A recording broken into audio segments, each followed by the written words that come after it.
수요예배 오신 사랑하는 온생학교의 성도님들을 예수님의 이름으로 환영하고 축복합니다. 오늘도 은혜로운 예배를 주님께 드리기를 소망합니다. 다같이 사도신경하심으로 신앙고백 하나님께 올려드리겠습니다.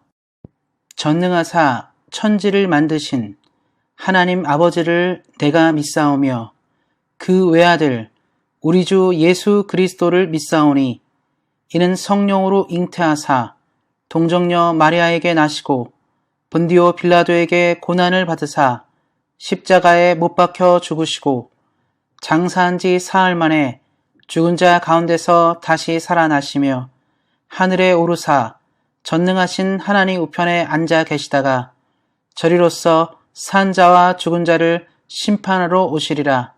성령을 믿사오며 거룩한 공회와 성도가 서로 교통하는 것과 죄를 사하여 주시는 것과 몸이 다시 사는 것과 영원히 사는 것을 믿사옵나이다. 아멘. 다같이 찬송가 270장 변찮는 주님의 사랑과 함께 찬양하시겠습니다.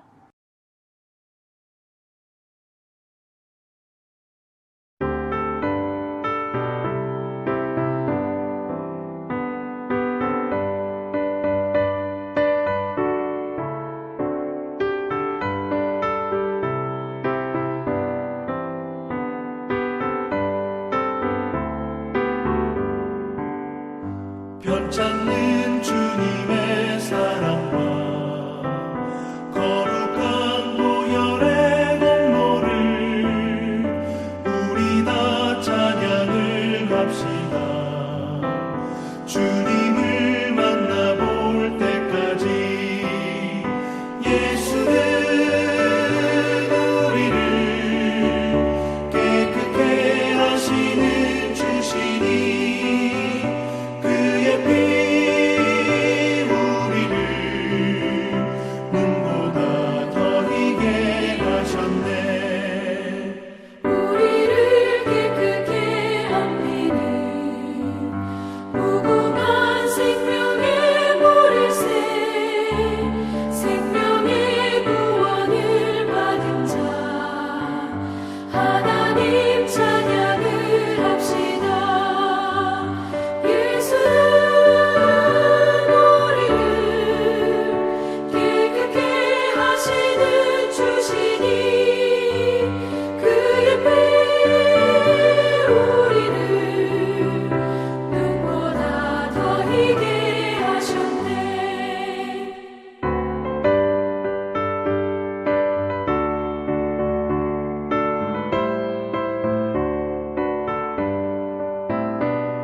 주님의 거룩한 보혈을 날마다 입으로 간증해 담대히 싸우며 나가세 천국에 들어갈 때까지 예수는 우리를 깨끗게 하시는 주시니 그의 피 우리를 눈보다 더 희게 하셨네.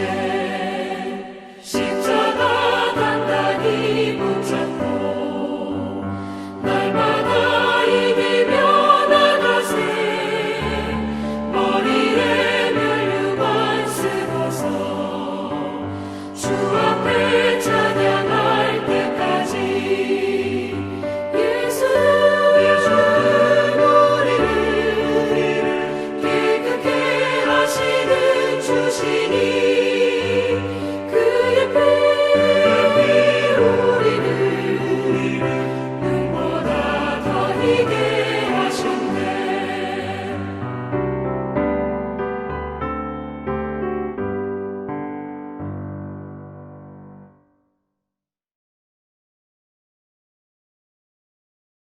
예배를 위해서 기도하시겠습니다. 하나님 감사합니다. 귀한 3일 예배를 허락하여 주셔서 오늘도 주님께 나와서 예배할 수 있도록 인도하시 하나님께 감사를 드립니다. 우리 삶에 여러 가지 죄악들이 있습니다. 주님 우리를 불쌍히 여겨주시고 거룩한 주의 보혈로 깨끗하게 하시고 하나님을 믿는 정결한 마음으로 나아가도록 함께 하시기를 기도합니다. 날마다 우리가 드려지는 이 모든 예배들이 하나님이 기뻐 흠양하는 제사가 되도록 우리를 깨끗하게 하여 주시기를 기도합니다. 하나님 이 땅을 살아갈 때 주님의 은혜를 통해 살아갑니다. 하나님의 은혜 없이는 살아갈 수 없는 우리들의 인생입니다. 주님 날마다 필요한 은혜들을 가득가득 공급해 주셔서 주님의 은혜로 이 땅을 살아가기에 부족함이 없도록 함께 하시기를 기도합니다. 코로나로 인하여 고통하는 사람들이 있습니까? 코로나로 인하여 힘겨워하는 사람들이 있습니까? 주님을 믿고 의지하고 기도하오니 주님 함께하여 주셔서 이 위기를 잘 극복할 수 있도록 함께 하시기를 기도합니다. 영적으로나 육적으로나 나태해지지 않게 하시고 날마다 주의 은혜를 사모함으로 한 걸음 두 걸음 하나님과 동행하는 우리 사랑하는 모든 온생학교의 성도님들 되도록 함께 하시기를 기도합니다. 오늘도 우리가 말씀을 듣습니다. 하나님 경건한 마음과 겸손한 마음으로 하나님의 은혜를 사모하는 마음으로 말씀을 들을 수 있도록 인도해 주시고 늘 풍성한 은혜 주로부터 받도록 함께하여 주시기를 기도합니다. 우리에게 가장 좋은 것들을 주신 하나님께 감사하며 우리 주 예수 그리스도의 이름으로 기도하였습니다. 아멘. 성경 말씀 읽으시겠습니다. 같이 읽을 하나님의 말씀은 구약성경 475페이지 사무엘 하 9장 1절부터 13절까지 말씀입니다.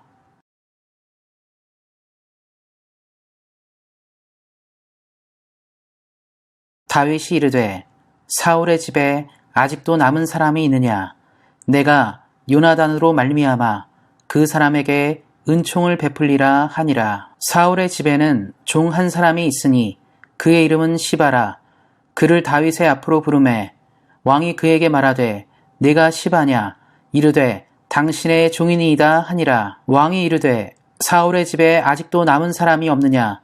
내가 그 사람에게 하나님의 은총을 베풀고자 하노라 하니 시바가 왕께 이르되 요나단의 아들이 하나가 있는데 다리 저는 자니이다 하니 왕이 그에게 말하되 그가 어디 있느냐 하니 시바가 왕께 이르되 로다발 암미엘의 아들 마길의 집에 있나이다 하니라. 다윗 왕이 사람을 보내어 로다발 암미엘의 아들 마길의 집에서 그를 데려오니 사울의 손자 요나단의 아들 무비보셋이 다윗에게 나와 그 앞에 엎드려 절하매 다윗이 이르되 무비보셋이여 하니 그가 이르기를 보소서 당신의 종이니이다. 다윗이 그에게 이르되 무서워하지 말라. 내가 반드시 내 아버지 요나단으로 말미암아 내게 은총을 베풀리라. 내가 내 할아버지 사울의 모든 밭을 다 내게 도로 주겠고 또 너는 항상 내 상에서 먹을지니라 하니 그가 절하여 이르되 이 종이 무엇이기에 왕께서 죽은 개와 같은 나를 돌아보시나이까 하니라. 왕이 사울의 시종 시바를 불러 그에게 이르되 사울과 그의 온 집에 속한 것은 내가 다 내 주인의 아들에게 주었노니 너와 내 아들들과 내 종들은 그를 위하여 땅을 갈고 거두어 내 주인의 아들에게 양식을 대주어 먹게 하라. 그러나 내 주인의 아들 무비보셋은 항상 내 상에서 떡을 먹으리라 하니라. 시바는 아들이 15명이요 종이 20명이라. 시바가 왕께 이르되 내 주 왕께서 모든 일을 종에게 명령하신 대로 종이 준행하겠나이다 하니라. 무비보셋은 왕자 중 하나처럼 왕의 상에서 먹으니라. 무비보셋에게 어린 아들 하나가 있으니 이름은 미가더라. 시바의 집에 사는 자마다 무비보셋의 종이 되니라. 무비보셋이 항상 왕의 상에서 먹음으로 예루살렘에 사니라. 그는 두 발을 다 절더라. 아멘. 기도하고 말씀 듣겠습니다. 하나님, 이 시간 하나님의 말씀을 들을 때 살아계신 하나님의 말씀이 우리 사랑하는 성도님들의 마음밭에 떨어져 결실하는 믿음으로 나가도록 함께 하시기를 기도합니다. 예수님께서 말씀하신 것처럼 30배, 60배, 100배의 결실을 이루어 열매를 통하여 우리 모든 성도님들이 하나님께 영광 돌리는 믿음으로 나가도록 함께 하시기를 기도합니다. 지금은 말씀을 듣기 위해 있습니다. 말씀을 전하는 사람과 듣는 모든 사람에게 하나님의 은혜가 충만하게 임하길 원하며 우리를 구원하신 우리 주 예수 그리스도의 이름으로 기도하였습니다. 아멘. 오늘은 은총을 입은 사람 무비보셋이라는 말씀의 제목을 가지고 함께 은혜를 나누고자 합니다. 현대의 정권 교체는 민주적인 방법으로 교체되어 비교적 평화롭습니다. 왜냐하면 현대의 많은 사람들, 많은 나라들은 모든 권력이 국민으로부터 나온다는 국민 주권을 지지하기 때문입니다. 그래서 대체로 많은 나라들이 선거라는 방법을 통해 비교적 평화롭게 정권을 교체합니다. 하지만 과거에는 그렇지 않았습니다. 과거에는 전 왕조를 무너뜨리고 새로운 왕조가 들어오는 경우들이 많았기 때문에 무력으로 정권이 교체되는 경우가 많이 있었습니다. 전 왕조를 따르는 사람들이 많이 있기 때문에 그 사람들을 제거하느라 무력을 사용하는 경우가 많았기 때문입니다. 특별히 전 왕조에 있던 왕자나 공주와 같은 왕족들은 더 많은 피해를 당하는 경우가 많이 있었습니다. 왜냐하면 훗날 반란에 매개차가 될 수 있다고 생각했기 때문에 왕자나 공주들은 죽이는 경우나 노예로 팔아버리거나 그런 경우들이 많이 있었습니다. 오늘의 본문의 이야기는 이것을 이해하시면서 보신다면 좀 더 많은 것들을 발견할 수 있게 될 것입니다. 오늘은 이 사울 왕가의 후손으로 몰락하였으나 다윗의 은혜를 입어 하나님의 은총을 입었던 사람 무비보셋에 대한 이야기가 나오게 됩니다. 바로 그의 이야기를 통해 우리를 은혜로 부르시는 하나님을 만나는 귀한 시간 가지시기를 예수님의 이름으로 축원드립니다. 오늘 말씀을 이해하기 전에 우리는 이 시대의 역사적인 배경을 먼저 이해할 필요가 있습니다. 많은 사람들은 다윗이 사울의 뒤를 이은 이스라엘의 두 번째 왕으로 기억하는 경우가 많이 있습니다. 하지만 사실은 다윗이 왕이 되기까지 2년 정도 내전이 있었음을 우리는 말씀을 통해서 알 수가 있습니다. 제가 말씀 한 구절 읽어드리겠습니다. 사울의 아들 이스보셋이 이스라엘 왕이 되었을 때 나이가 40세이며 2해 동안 왕위에 있으니라. 유다 족속은 다윗을 따르니. 말씀에 의하면 내전이 일어난 것은 바로 사울의 아들 이스보셋이 이스라엘의 왕으로 등극했기 때문입니다. 그래서 그는 2년 동안 전 이스라엘의 지지를 받아 왕이 되었습니다. 그 시기에 유다 지파는 이스보셋을 지지하지 않고 다윗을 지지하면서 이스라엘은 2년간 내전에 들어가게 됩니다. 그러나 내전의 양상이 지나면 지날수록 유력한 사람들, 또 많은 사람들이 다윗을 지지하는 입장으로 돌아서게 되면서 이스보셋의 세력은 점점 약해지게 됩니다. 급기야 자신의 부하들이 이스보셋을 암살하게 되면서 이스보셋의 운명은 마감하게 되고 다윗은 전 이스라엘의 지지를 받아 헤브론에서 왕이 되었고 그 이후에 다윗 왕가를 열게 되었습니다.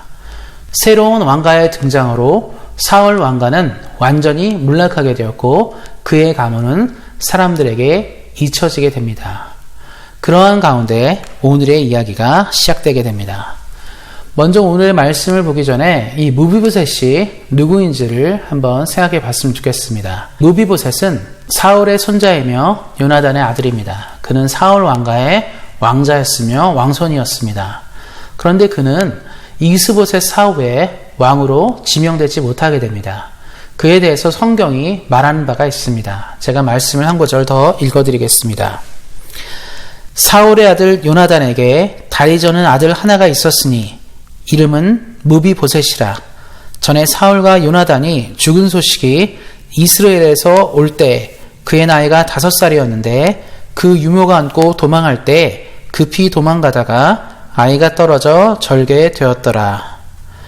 바로 이 무비보셋이 훌륭한 왕자로 성장하지 못하고 장애인이 되었습니다. 그래서 많은 이스라엘 사람들은 장애를 가진 사람이 왕이 될 수 없다고 생각했기 때문에 무비보셋은 이스보셋 사후에 왕으로 지명되지 못한 것 같습니다. 그러니까 장애인으로서 왕으로 지명될 수 없었던 무비보셋은 그 이후에 숨어서 지내게 됩니다. 비슷한 얘기로 옛날에 한국에도 역사에도 이런 경우가 있었습니다. 신라가 멸망할 쯤에 신라 왕자 한 명이 도망치다가 궁녀의 손에 의해서 한쪽 눈이 실명하게 되면서 도망치는 일이 있었습니다. 그래서 그 사람이 강원도까지 올라가서 산에 숨어 지내다가 나중에 후고구려를 만든 사람인데요. 궁예입니다. 궁예 같은 경우는 출중한 인물이었고 비록 누가 한쪽 눈이 실명했지만 왕성한 활동으로 신라를 배반한 새로운 나라를 만들었지만 무비보셋은 또 그런 용기도 없었던 것 같습니다. 그래서 조용히 숨어서 지내면서 목숨만을 부지하며 지낸 것 같습니다. 그러니까 우리가 보면 무비보셋은 영웅홀이 아니고 아주 평범한 사람이고 소심했던 사람이 아닌가 싶습니다. 또 그도 그럴 것이 당시 사회에는 지금도 그렇지 않습니까? 장애인이 대접받기 쉽지 않은 시대인데 그때는 더욱더 그랬기 때문에 어쩌면 아무것도 하지 못하는 존재로 숨어서 삶을 보냈던 것 같습니다. 그러한 그에게 어느 날 갑자기 왕이 그를 방문한다는 메시지가 전달되게 됩니다. 사랑하는 성도 여러분, 한번 생각해 보셨으면 좋겠습니다. 몰락한 왕가의 후손이고 아무것도 없는 사람인데요. 왕이 그를 보자고 한다. 어떤 느낌이 먼저 들었을까요? 마지막 남은 사울 왕가의 뿌리마저 뽑고자 하는 왕의 생각이 아니었을까? 두려움이 있었을 것 같습니다. 걱정이 있었을 것 같습니다. 무비보셋은 아마 공포에 떨었을 것 같아요. 왜 나를 보자고 할까? 내가 어떤 존재에게 나를 보자고 할까? 이런 생각이 들었을 것 같습니다. 우리도 그럴 때가 많이 있습니다. 하나님은 우리를 사랑하시고 은혜를 주고자 우리에게 말씀하시고 이야기하는 경우들이 있는데 우리 입장에서도 하나님이 혹시 내게 벌을 주려 하는 건 아닌지, 우리를 어렵게 하려는 건 아닌지를 생각할 때가 많이 있습니다. 인생에서 어떤 사인이 있거든요. 하나님이 하나님의 사람들을 부르는 사인들이 있습니다. 때로는 그것이 조금 어려운 고난적인 메시지가 되기도 하고요. 여러 방면으로 하나님은 우리를 부르는데 우리가 믿음이 없을 때는요. 우리의 반응하는 바가 두렵거나 걱정으로 오게 됩니다.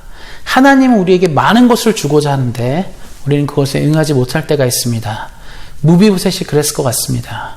다윗이 그를 불러서 좋은 것을 주고자 하였는데 성경을 읽어보면 무비보셋을 향해서 다윗은 많은 것을 주고자 했지만 아직 만나기 전이었기 때문에 또 다윗의 뜻을 정확히 알지 못했기 때문에 무비보셋은 다윗의 의중을 정확히 이해하지 못했을 것 같습니다. 우리 믿음 생활도 마찬가지죠. 하나님이 우리에게 많은 것을 주고자 하시고 하나님이 우리를 격려하고 도와주고자 하지만 우리가 하나님을 잘 모를 때는요.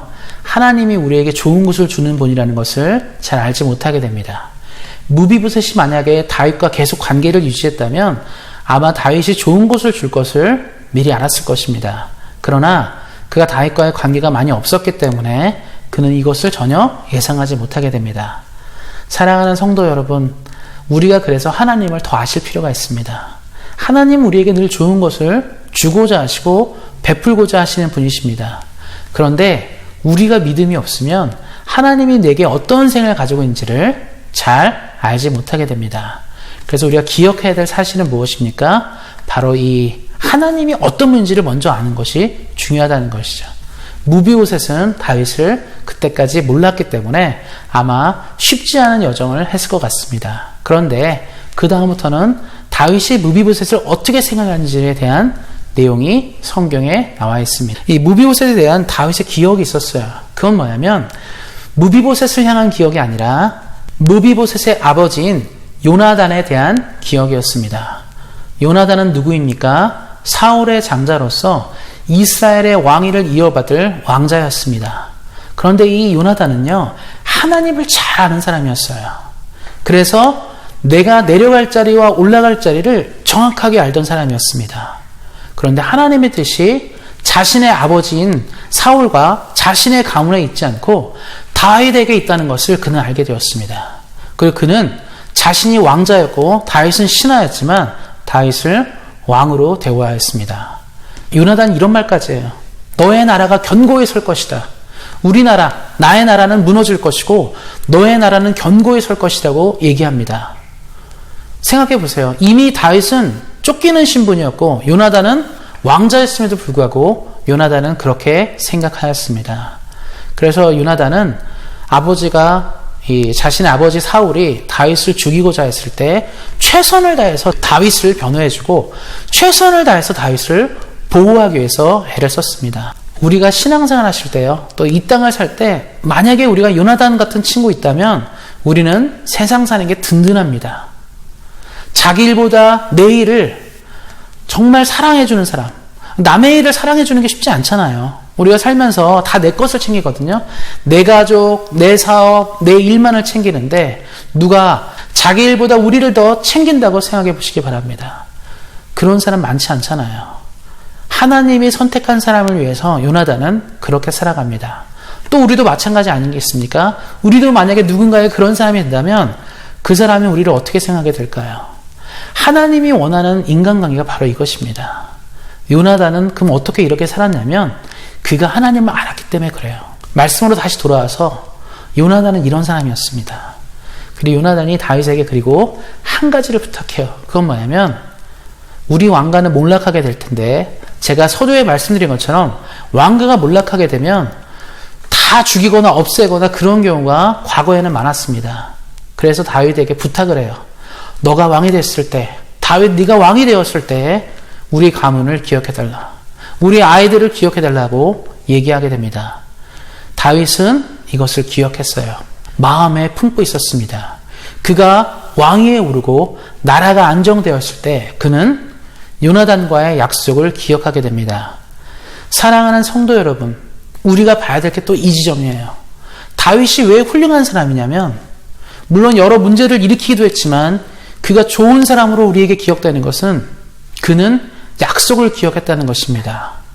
이 땅을 사는 많은 사람들이 이런 말을 해요. 우리가 화장실 들어갈 때와 나올 때가 다르다. 화장실 들어갈 때는 급하니까 이것만 생각하는 거죠. 그러나 어떻습니까? 나오면 생각이 달라지는 거죠.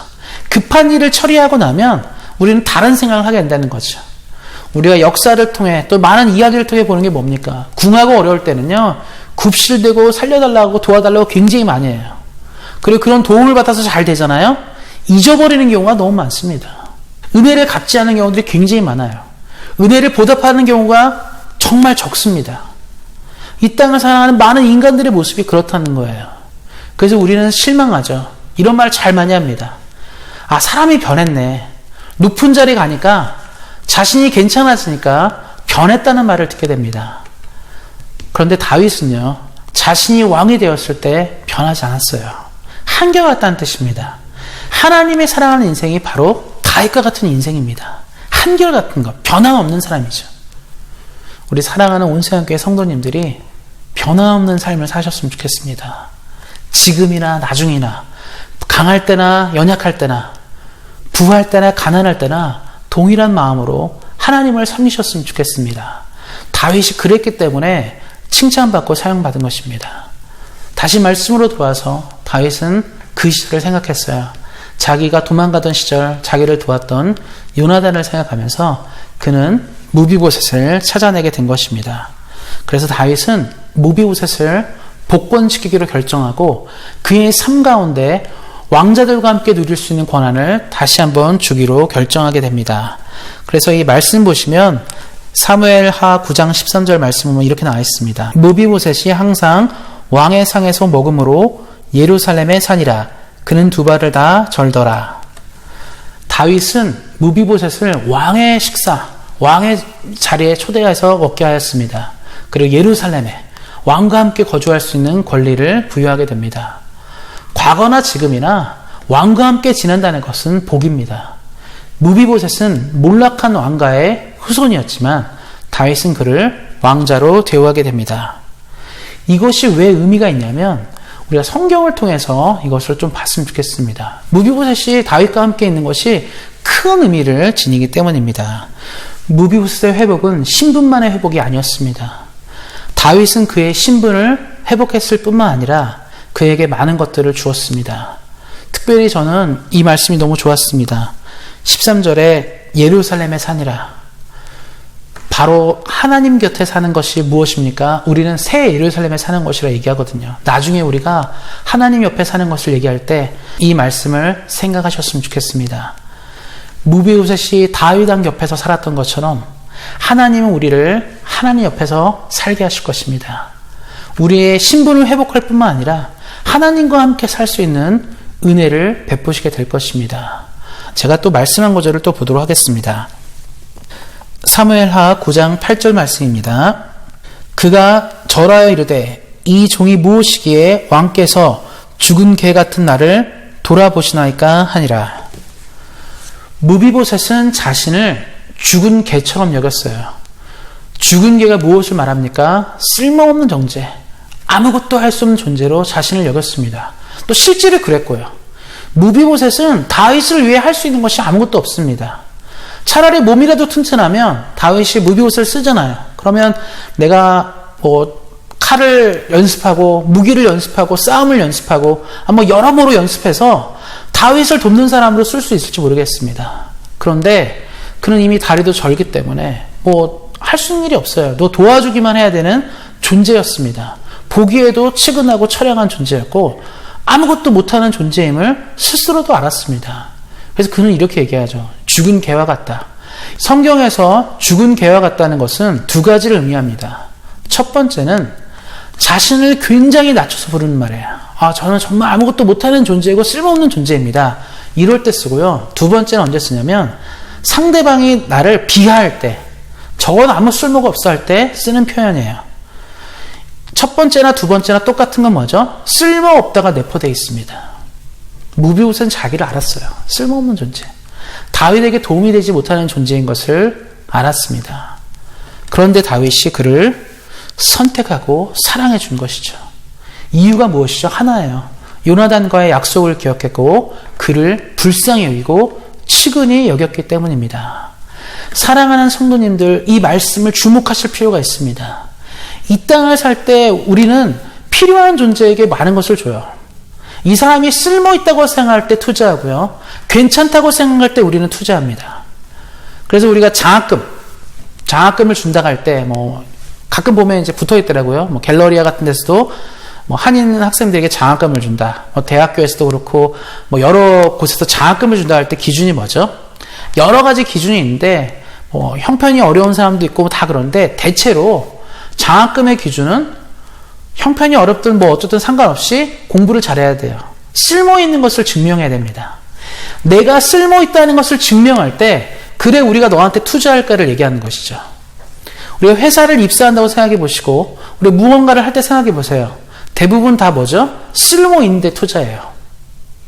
우리 땅을 산다고 생각해 보십시오. 땅을 살 때 쓸모없는 땅에 투자하지 않습니다.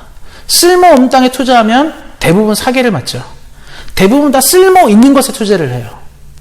물건이든 사람이든 동산이든 부동산이든 우리는 다 쓸모 있는 데 투자를 합니다. 만약에 누군가가 쓸모없는 데 투자한다면 우리는 말리셔야 돼요. 거기에 투자하면 안 된다. 거기에 집중하면 안 된다라고 말씀하셔야 합니다. 이 땅에 많은 사람들은 다 쓸모 있는 데 투자라고 격려해요. 그런데 다윗의 이야기를 보면 쓸모없는 데 투자했어요. 투자해봤자 받을 것이 없는 사람에게 투자하게 됩니다. 제가 뒷부분의 내용들, 무비보셋에 대한 이야기를 읽진 않았지만, 다 읽어드리진 않았지만, 나중에 다윗이 압살롬의 반역에 있을 때, 이 무비보셋이 다리를 절어서 다윗을 따라가지 못하게 됩니다. 그런데 다윗이 자신에게 베푼 은총을 기억하므로 다윗이 돌아올 때까지 이 자신을 치장하지 않았어요. 함께 고통하는 마음을 갖게 됩니다. 왜 그렇습니까? 쓸모없는 자신을 쓸모있게 해준 다윗에 대한 감사로 그는 그렇게 시간을 보내게 됩니다. 사랑하는 성도 여러분, 하나님이 우리를 이렇게 부르셨습니다. 하나님이 우리를 이렇게 사랑하시고 이렇게 부르셨습니다. 무비보셋의 이야기는 그냥 이런 사람이 있었구나, 다윗이 도와줬구나, 좋은 사람, 여기서 끝나시면 안 돼요.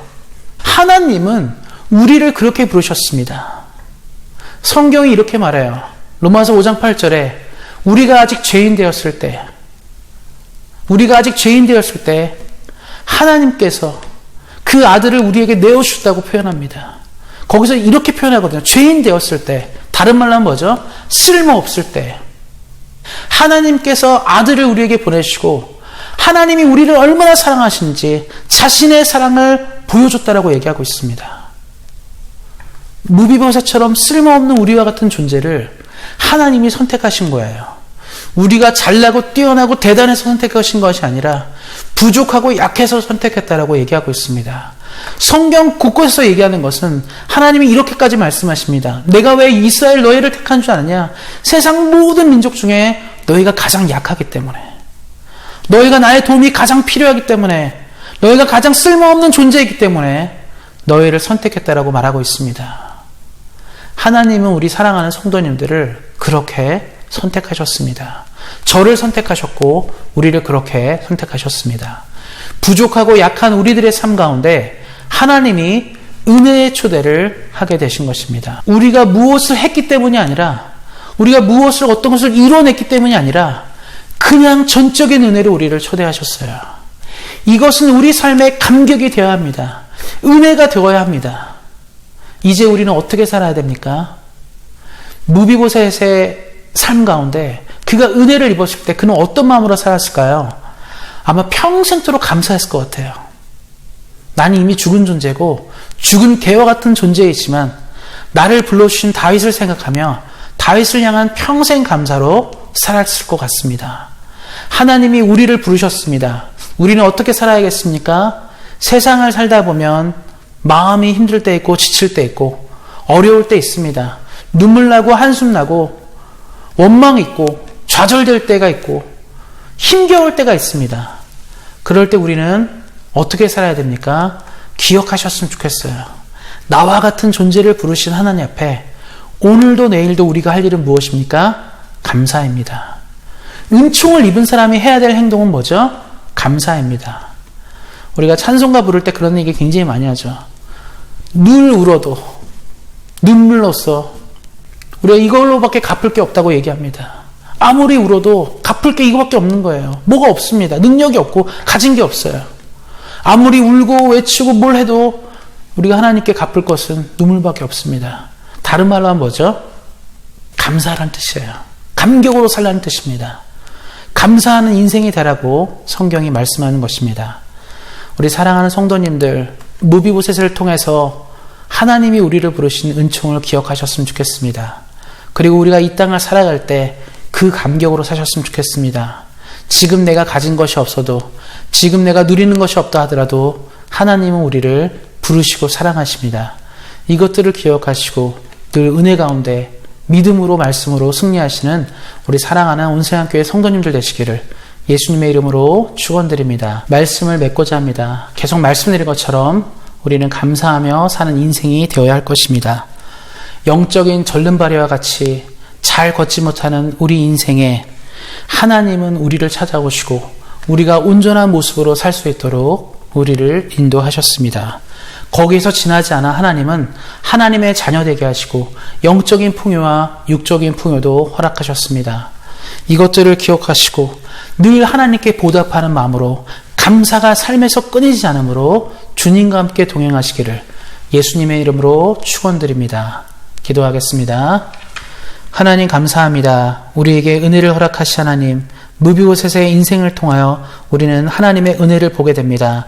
우리를 불러주신 하나님의 은혜에 감사함으로 이 땅을 살게 하시고 어떤 환경과 상황 속에서도 감사를 통하여 주님과 함께 나아가는 우리들의 삶이 되도록 함께 하시기를 기도합니다. 우리에게 가장 좋은 것들을 주신 하나님께 감사하며 우리 주 예수 그리스도의 이름으로 기도하였습니다. 아멘. 다 같이 찬송가 305장 나 같은 죄인 살리신 함께 찬양하시겠습니다. 나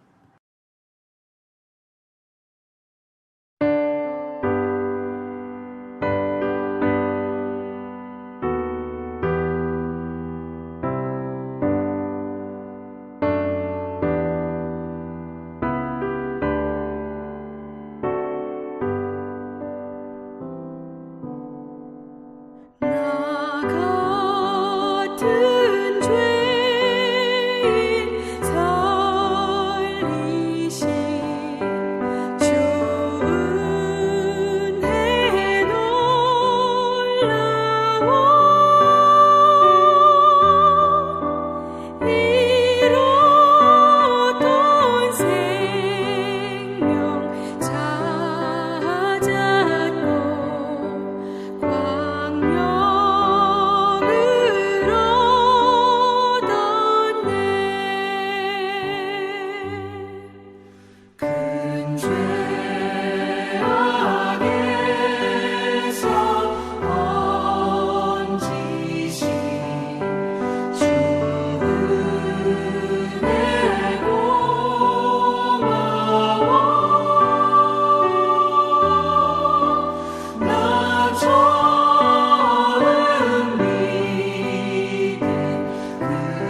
축도로 예배를 마치도록 하겠습니다.